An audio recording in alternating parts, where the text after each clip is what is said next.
The Unholy Trinity Podcast. 3 Blues, 3 Opinions, 1 Everton Podcast. Welcome to episode 151 of the Unholy Trinity Podcast, brought to you in association with Sports Social, the UK's only dedicated sports podcast network, and also Fanatics. It's great to sit here on a Sunday morning after Everton have won a game comfortably by 3-0 against Crystal Palace. Probably the performance of the season for ourselves and vitally important after 3 straight defeats to get back to winning ways. But Pete, we were there. How impressed were you? Like you say, Mike, performance of the season. They were sensational. They're absolutely brilliant. And I think, you look at the previous 3 games. I mean, bar the United game, for me, I thought we played really, really well against Spurs and Newcastle. And I thought we were unlucky in different ways, in different elements of the game. So, that's the right way to take pressure off the squad, isn't it? Go out 3-0. Real team performance, and I thought some of the football we played, especially in the first half, it was just brilliant to watch. So slick, really quick, consistently playing the right pass. I was so I mean, it's hard to know where to start. There were so many good performances, so many strong performances, but one of the standouts for me was Onana, because I think when Everton have tried to sort of go into that, style of playing out from the back, either with a single or a double pivot, and he had both Onana and Onana and Garner in that sort of almost holding role, or turning and facing the defence and picking up the ball. Onana was so crisp with his passing. When he went back quickly and decisively. And I think sometimes when the fans have got frustrated in the past, it's been when it's been a bit slow, or people start to take 4 or 5 touches and then have a turn and go back. And I think it was just that decisiveness and that sharpness. Every time it just reset us. If we went forward and then we had to go back, and you could always hear a couple little mumbles, we were so quick at resetting and getting going again, and we just didn't give Crystal Palace an inch. They just didn't stand a chance. It was fantastic, and I hope now that's more of the Everton we're going to see. And I think fans need to remember we're 12 games in, and I don't think we've seen our strongest team yet. That's probably the first game where Calvert-Lewin started the game and he's had a bit of fitness, a little bit of sharpness. I mean, his leg was still covered in all kinds of physio tape. It's hard to know how much of a risk we're still taking on him. But would our strongest team have Patterson at right back? Unsure. I think that's the only question, isn't it? If you look at that 11 yesterday, I think that's the only one for me who was on any given day. I mean, by the way, Seamus Coleman was fantastic, and I said it on social media. Every single time we play against Crystal Palace, he has Zaha in his pocket every single time. He was terrific, I thought, and he's got his number. He's just one of those players who you come up against players, don't you, at times who you get the better of all the time, and that's his. And Zaha, I think, must hate playing against Seamus Coleman. But Patterson's probably the only one for me who would come in and you'd really say that'll be our strongest 11. But the return of Dominic Calvert-Lewin over the last couple of weeks, we saw him start against Newcastle in midweek, which overall wasn't as horrific a performance as I think people made out. We had elements of control in the game. We were probably the better side, I thought, for long periods without posing any kind of attacking threat. But Lee, it was great to see Dom obviously start again yesterday, showing obviously he's ticking off those minutes and getting fitness under his belt. But that first goal now, obviously since he's come back, typical, I would say, of Dominic Calvert-Lewin and shades of a certain Romelu Lukaku for me. It's not a bad shout, that, is it? No, I just said to you boys then before we started recording that a fit Calvert-Lewin makes this a completely different side, isn't it? A completely different side. Now, for all the endeavour you get from Mope, who's obviously a new signing coming in, finding his way around the team, Dom just gives us a completely different dimension, doesn't he? The way we can play. I mean, Lampard said it himself. We can play through the lines. He can hold it up. He can run in behind. He's got the pace and he's got the athleticism to spin defenders and run in behind. you can go direct at him if we need to, and he can either bring it down on his chest or he can knock it on, or he's just, when he's fully fit like that, he's an absolute nightmare to play against. And not only that, the way he took that goal there, I mean, if he can bring that into his game, that we've always said, I mean, Dom just needs service. He's a one-touch finisher. He needs service. There, the way he's won the ball off Milivojevic, because with our press in the first half in particular was outstanding, led by Iwobi in particular. And then quick 1-2 with Iwobi, and then that little Megs there, you can't underestimate that. That's a lovely touch. That he's Gay's one of the best young centre halves in the league. He's been getting rave reviews the last season, and he's megged him and manhandled him to the ground, basically, get out of my way, and then buried it in the bottom corner. I mean, that's fantastic for the lad, and I'm really happy for him that he's got that goal, because last thing you want is to go 4, 5, 6 games, and if he does stay fit, he doesn't get a goal. Do you know what I mean? And then the fans start going on his back again. But to me, that's Dom in full flow, and I thought he was outstanding yesterday. He occupied both of those centre halves, and he was brilliant. And I just want to give a shout out to Frank there as well for making those subtle changes. You guys are both right. Against Newcastle, it wasn't a horrendous performance. We were the better side until they got the goal in the first half without being spectacular. We were controlling most of the game. Then the goal rocked us a little bit, got them into it, and we sort of hung on a little bit, didn't we? End of the first half.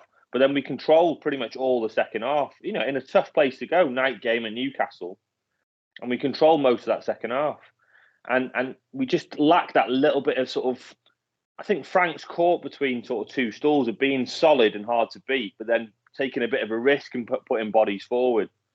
And then yesterday, I think we saw the blueprint yesterday for Lampard's Everton, and the fact that we were solid still, but then we still, we were flooded bodies forward at the right times. And like Pete said, movement off the ball, the passing was crisp, and that for me is Lampard's Everton right there. And if he could get that, obviously it's not going to happen every game, and we're going to have bumps in the road. We're going to come across better teams. But I think that is a little window into what Lampard wants to create with this side, I think, yesterday.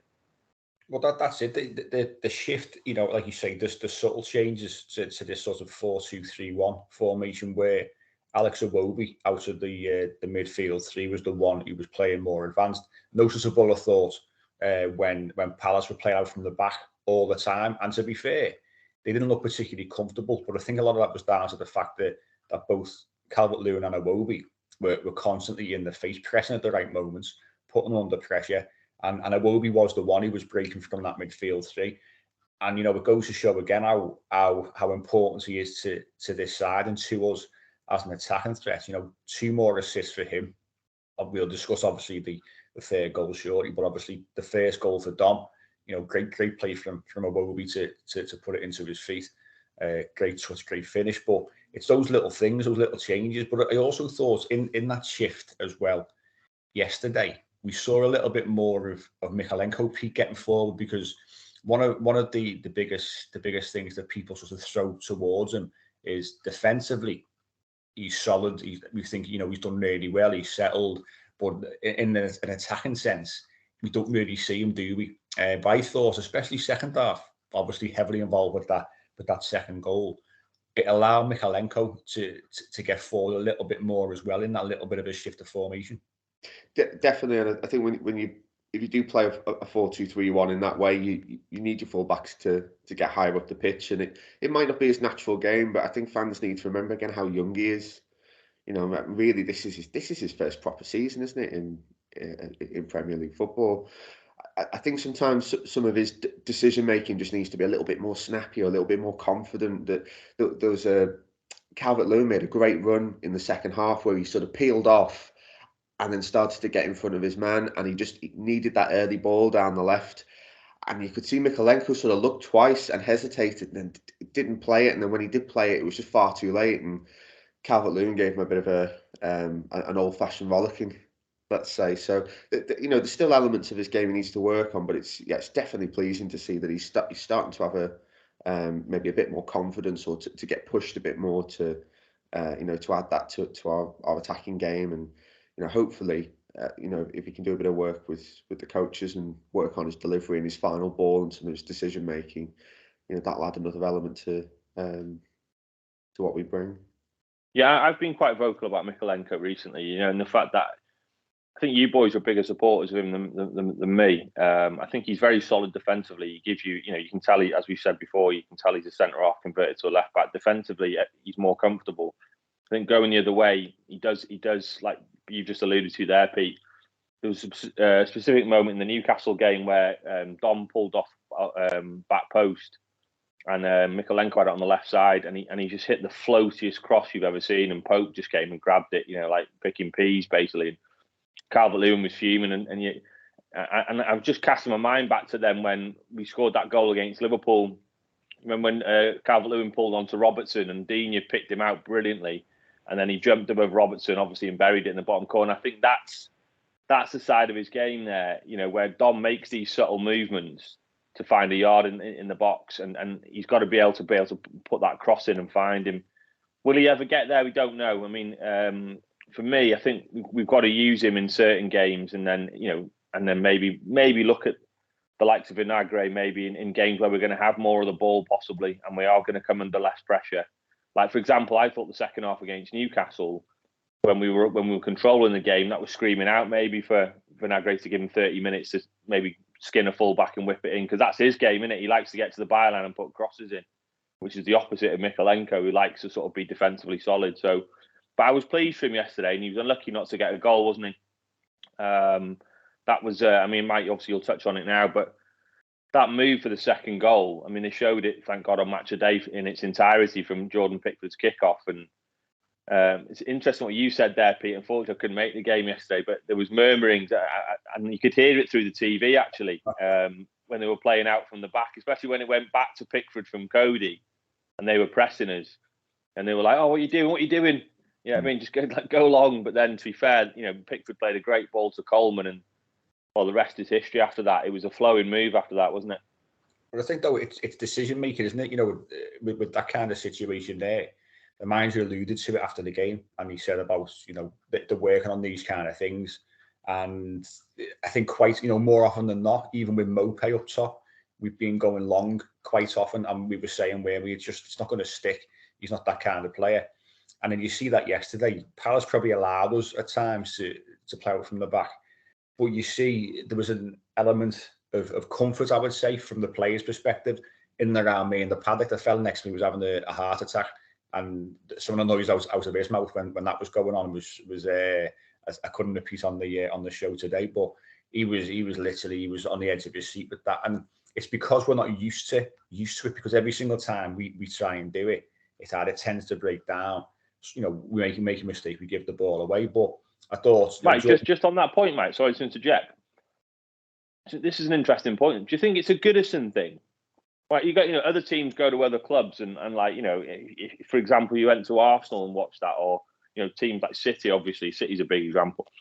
You know what I mean? Because do you think we're just used to, look? We don't mess around with it. Just go long. You know what I mean? Do you think that's what it is? So therefore, then that feeds onto the players, who then obviously sometimes panic and give it away. Do you know what I mean? I think most definitely from any home crowd, really. When if you're not used to playing a particular way. We used to pass out from the back under Martinez. We've done it quite often with under Carlo Ancelotti. But it all depends on a level of comfort in terms of the personnel, the players.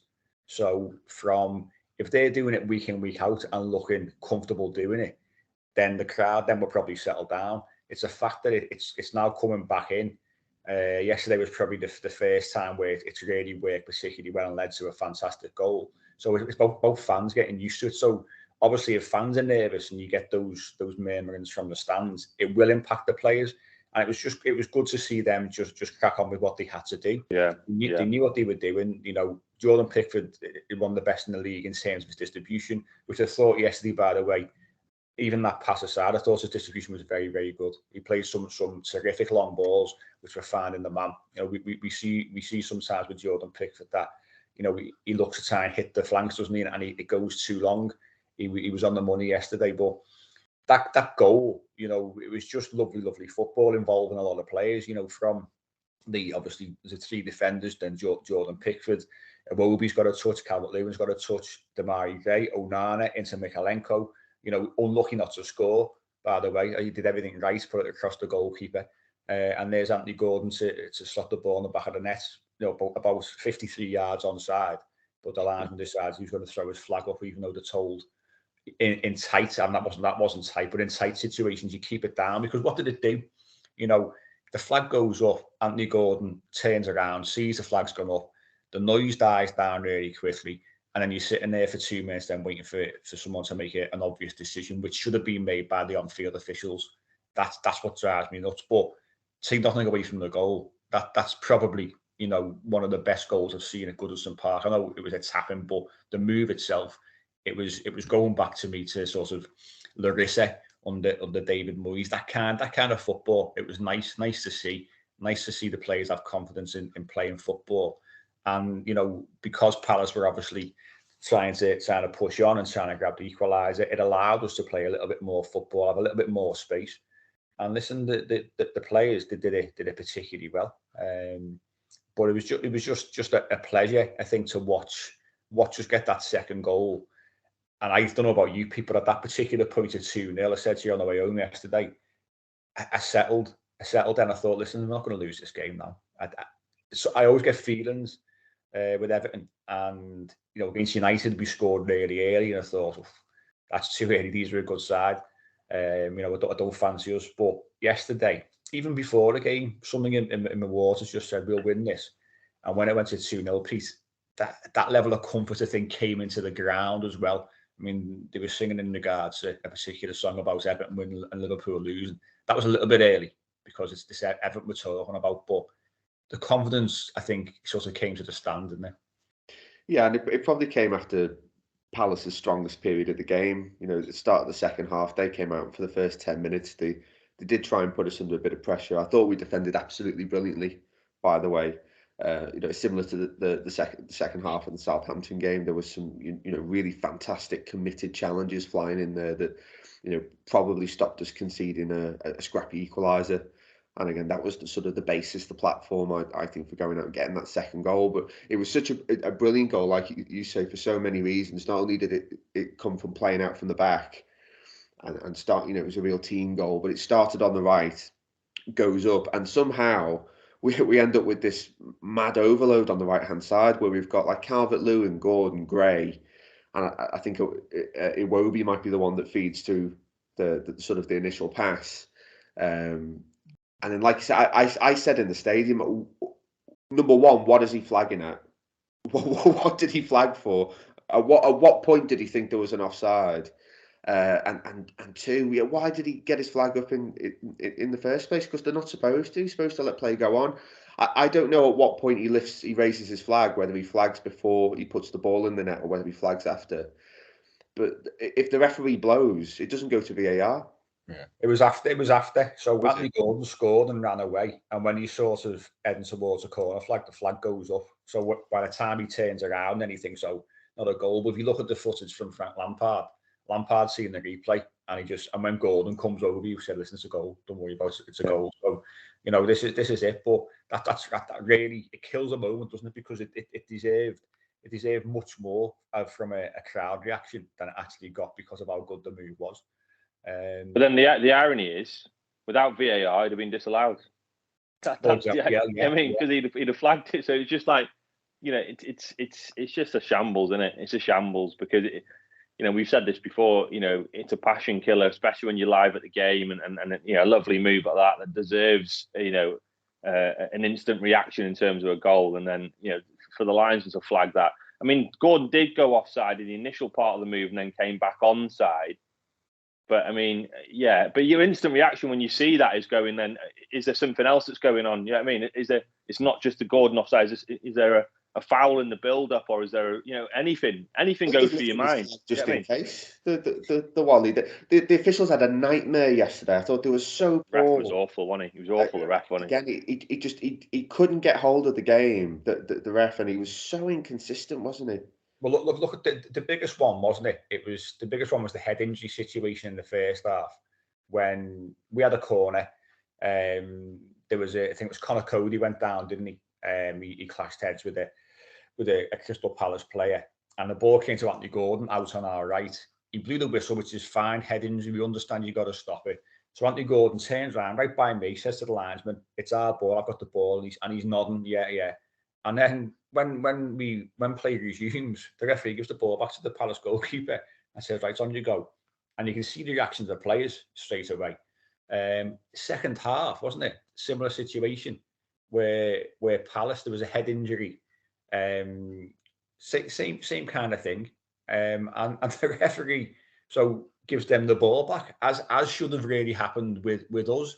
And it's those kind of inconsistencies where it drives you mad. And I can't remember who it was this week. I saw a quote somewhere where somebody said, the problem you've got with the referees now is that they're not officiating the games, and they're relying, and we said it before, is on VAR. They just rely on the fact that they've got cameras everywhere, and that will correct any kind of decisions not made or poor decisions. And it's a poor mentality, I think, from the officials. But you had that situation. You had how players didn't get sent off in that melee, by the way.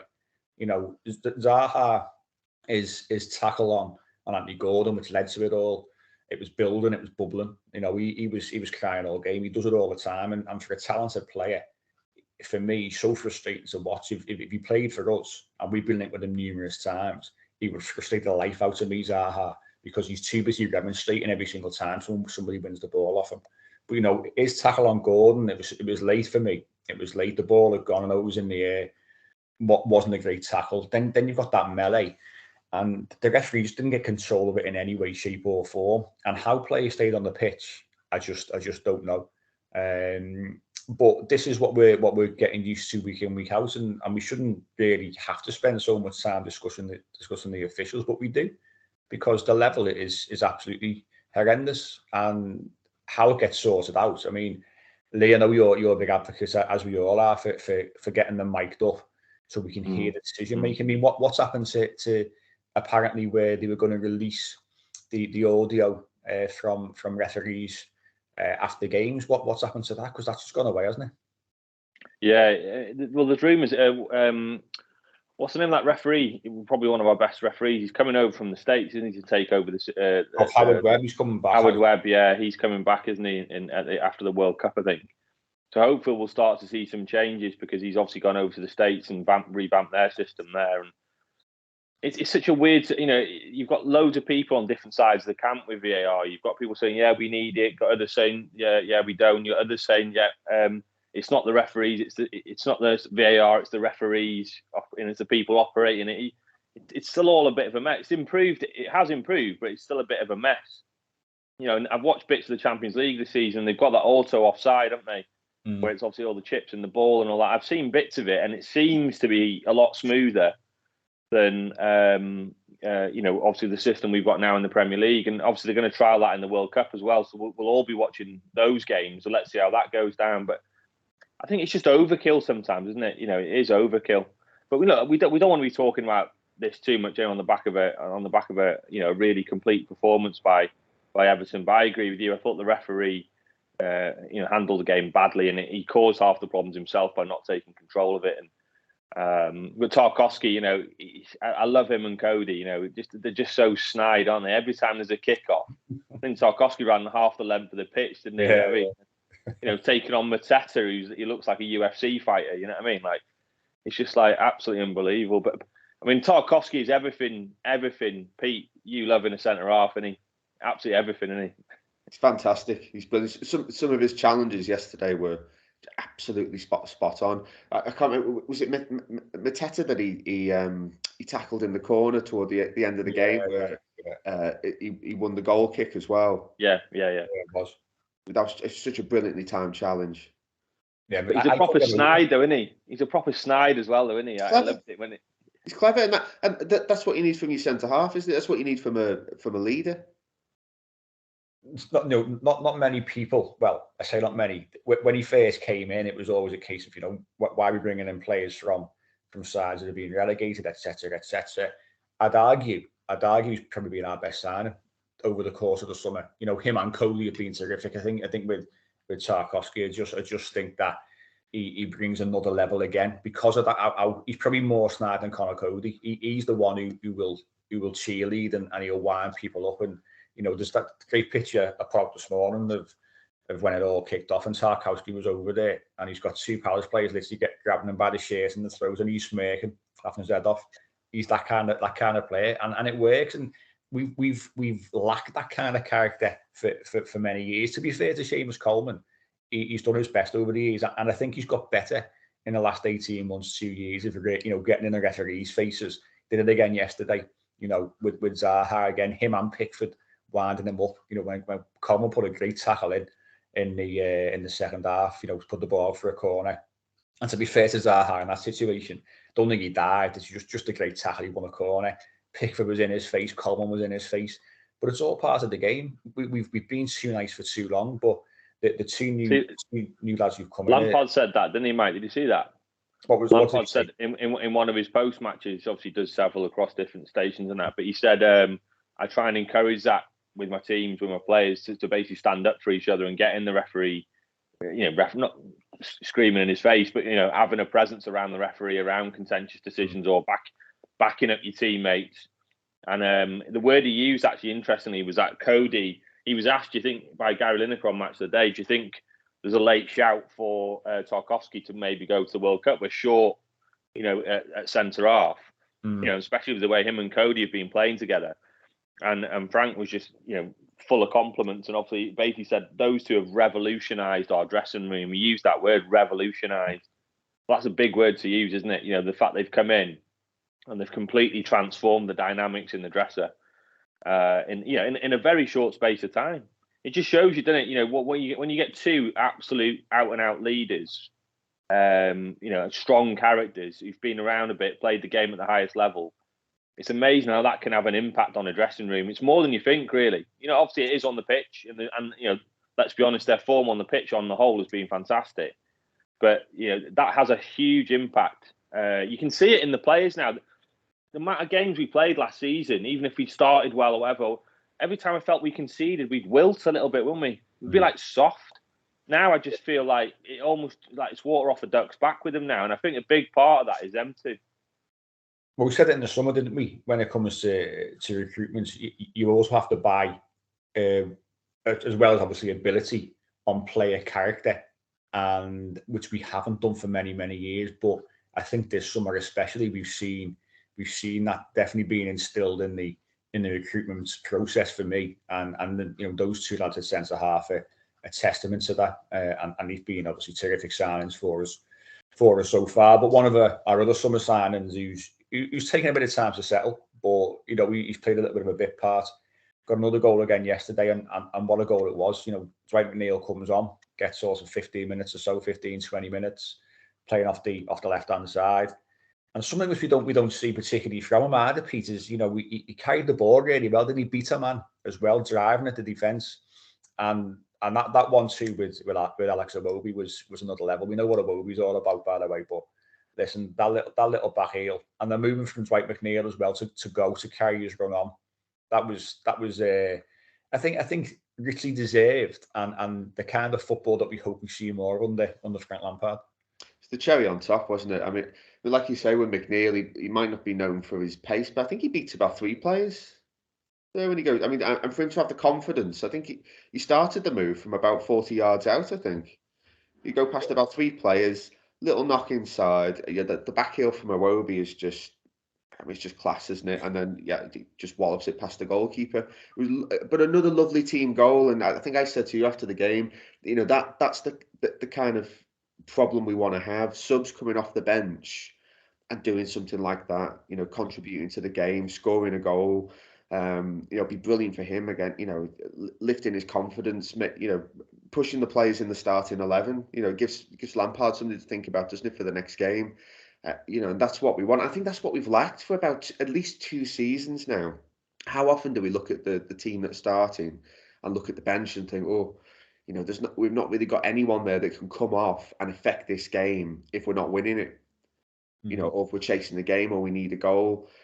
Who's going to come off? So who's going to come on to replace someone on the pitch and have an impact or make an effect? And I think it's really good to have players like Dwight McNeil, who might not be in our, let's say, firm strongest 11, or might not be in the fans' pick of an 11, but can still come off and, show a bit of class or a bit of quality and can still change a game. And again, it just adds another dimension to us, doesn't it? I thought Manil, when he came on, played very well. It's weird because you're right, he hasn't got any pace, but he moves nicely with the ball at his feet, if you know what I mean. Sort of glides a little bit with it, doesn't he? And he's one of those players, a bit like McFadden in a way. If we always said if McFadden had Giggs' pace, then he would be a top player. You know what I mean? Like he didn't quite have that burst to get away from people. But no, I thought I was really chuffed for the lad, and I said afterwards. I mean, it was almost a very, and this is meant as a compliment, by the way. It's like a Moyes-esque Everton that I saw yesterday in parts, if you know what I mean. Like hard to beat, worked their absolute balls off in the game. Everyone sprinting, but then also with a sprinkle of talent on the pitch as well. I thought that Iwobi back heel was very Pienaar-esque, wasn't it?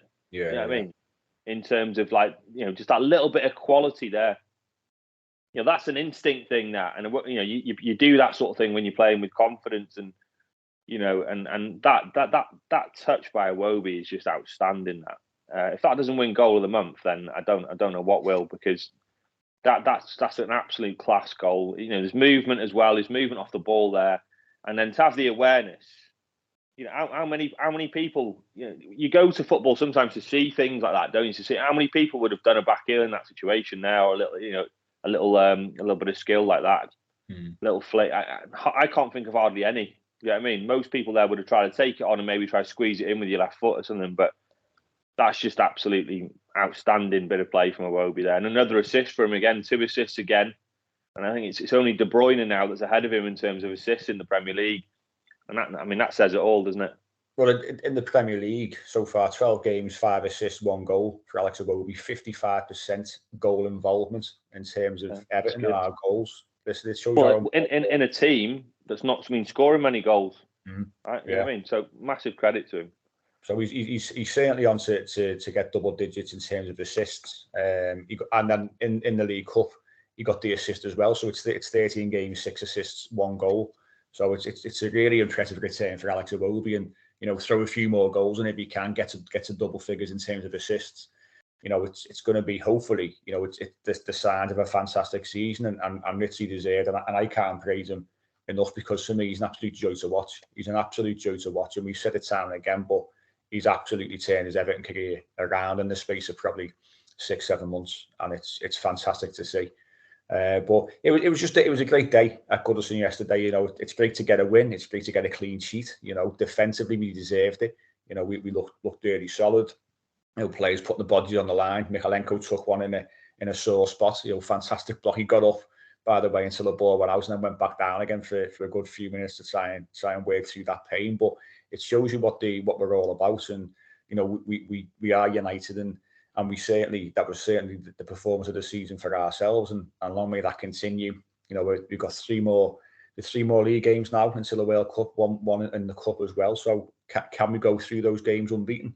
Let's keep on picking up points, and then see where it takes us into the second half of the season. But great win, and then it's now all eyes on the trip next week to Fulham to see Marco Silva's Fulham. I haven't seen him for a while, but we will discuss that after this short break.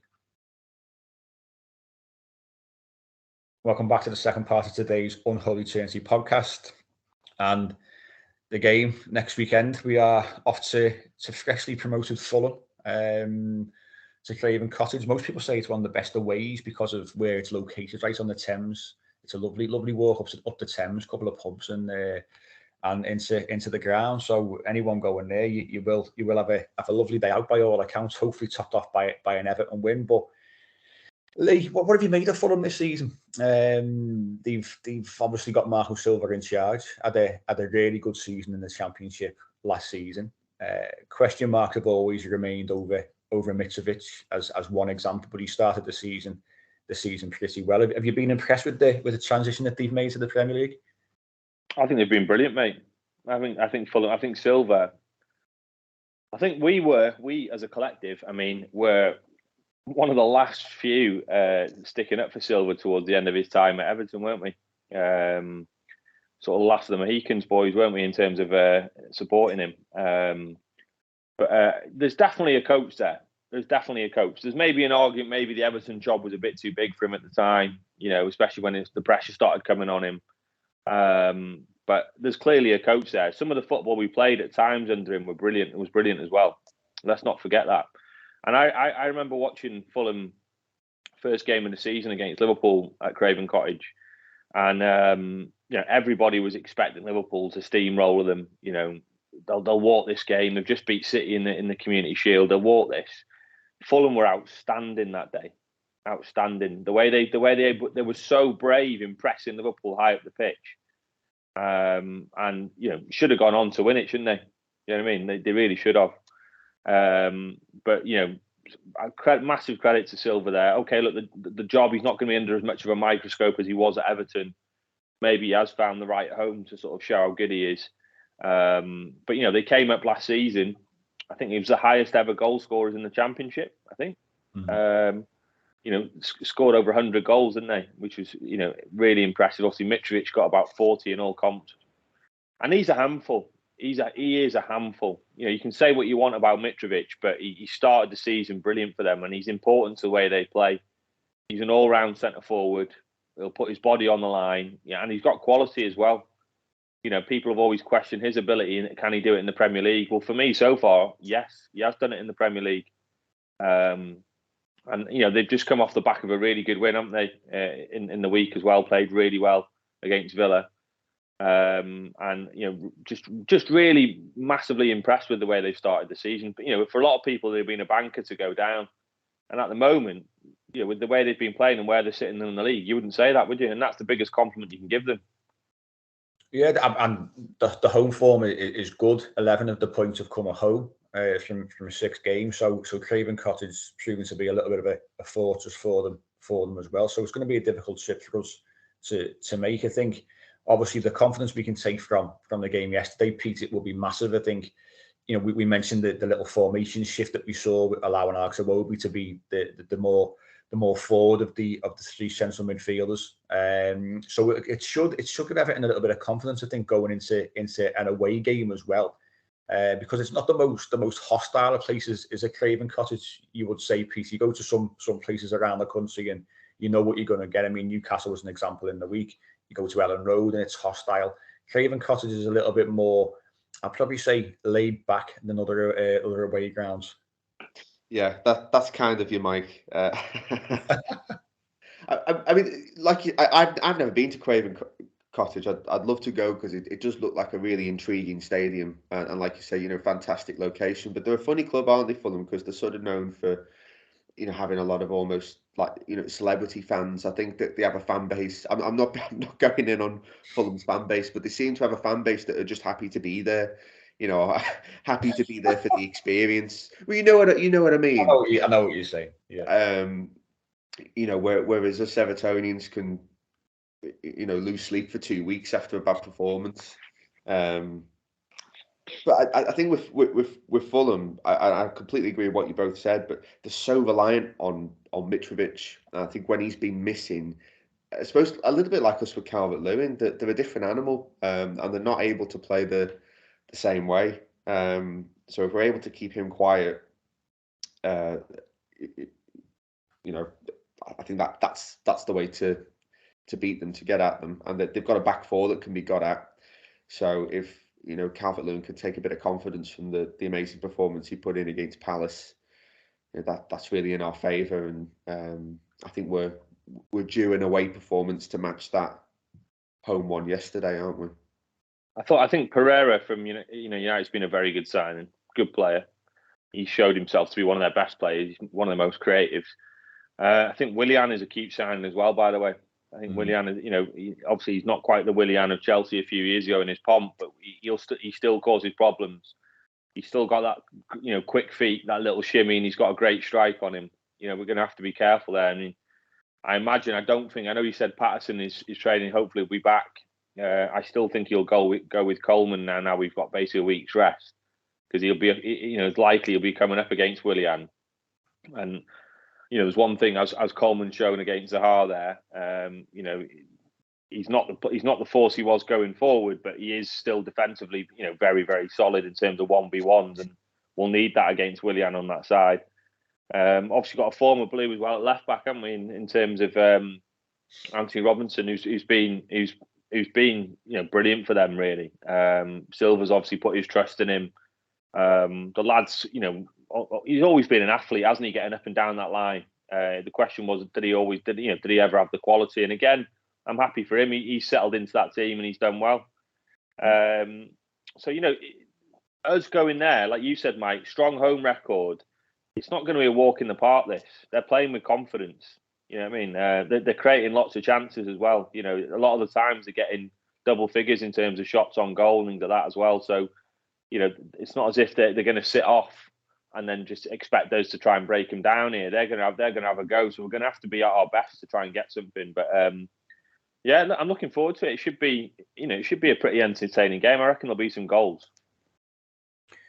Yeah, and we've shown obviously yesterday that we can certainly pose an attacking threat, which was one of the big questions that I asked in the week in regards to how can we address this issue. Would the manager look at going 2 up top to change things up a little bit, which obviously didn't happen. So that sort of little change, I think, will bring about that confidence, which hopefully makes for a good game. We keep our solid look at the back. As you say, Nathan Patterson, he is back in full training by all accounts. The manager expects him, I think, to be in and around things next weekend. But like you say, I think Seamus Coleman, based on his performance yesterday, which I thought was terrific, as I said earlier on, I think he'll get the nod.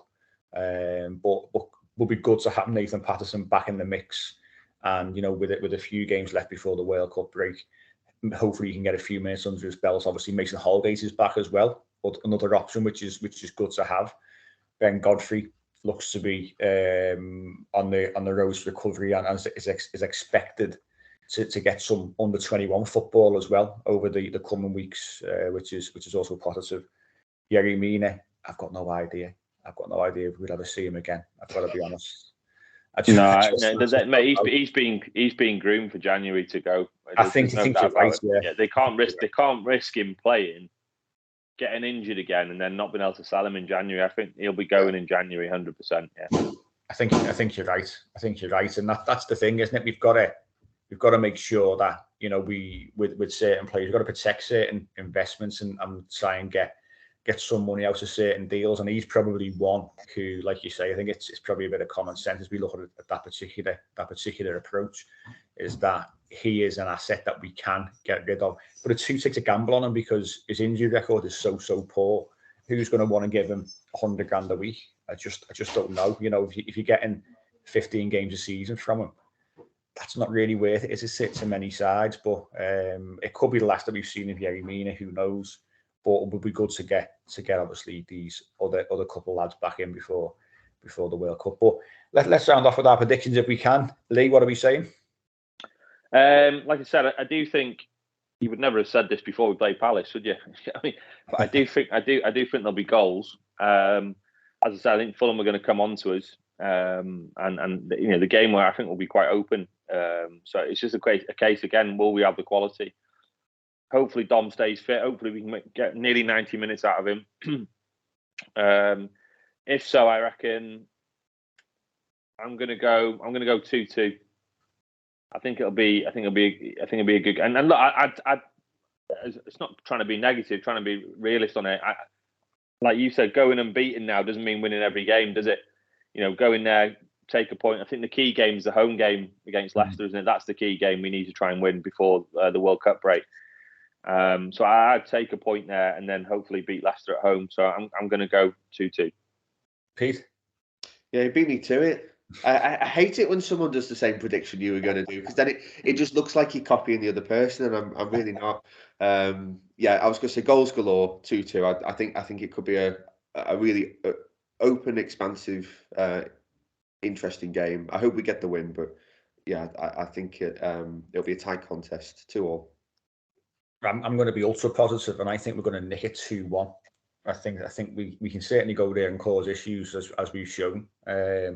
They've dragged me back in yet again, and now I think Everton come in the league after a great performance. But I think it will be a good game. You know, they are a decent side. They really are. They got goals in them.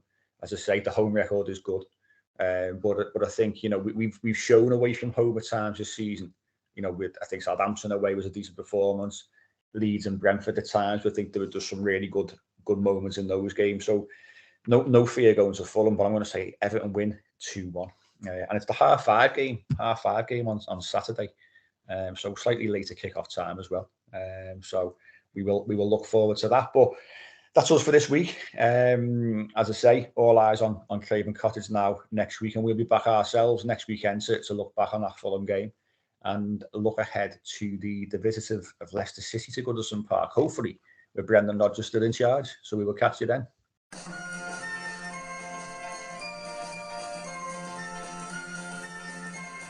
The Unholy Trinity Podcast. 3 Blues, 3 opinions, 1 Everton podcast.